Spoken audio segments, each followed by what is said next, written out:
Nanig sa kuha ng CCTV ang isang sasakyan pasado alas 2 ng madaling araw noong Martes, June 23. Maya-maya pa, makikita ang mabilis na pag-atras ng isang puting sasakyan hanggang sa may mabangga ito.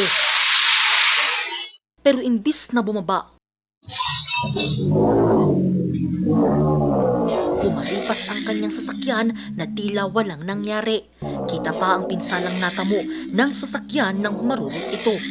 Ang nabanggang tila yero, roll-up door na pala ng isang auto shop.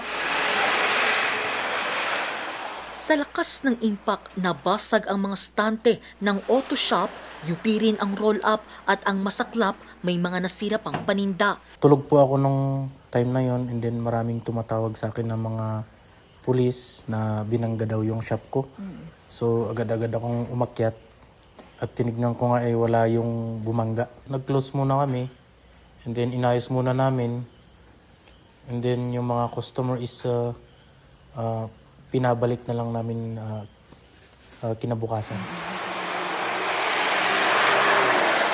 Sa investigasyon ng La Trinidad Police, lumalabas na nakainom ang lalaking sakay ng sasakyan at nasangkot umano sa isang away nang mangyari ang insidente. Sa pagmamadali, aksidente raw na nailagay sa reverse ang kambyo ng sasakyan. Magmamanyobra sana ng pauwi na. Accordingly, iba yung natapakan niya. Yung silinyador ang natapakan niya, kaya biglang mabilis na umatras yung sasakyan at bumangga nga doon sa property. Nag-inuman sila. And nung madaling araw ng June 23, ng mga exactly mga 2:35 a.m., papawi na sana itong yung driver. Agad din namang nahuli ang lalaki matapos maharang sa isang checkpoint. Aabot sa 300,000 pesos ang halaga ng nasirang mga gamit.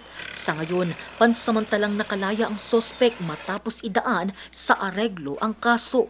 Pero posible pa rin maharap sa reklamong reckless imprudence resulting to damage to property ang sospek kung sakaling hindi ito tumapad sa kanilang napagkasunduan.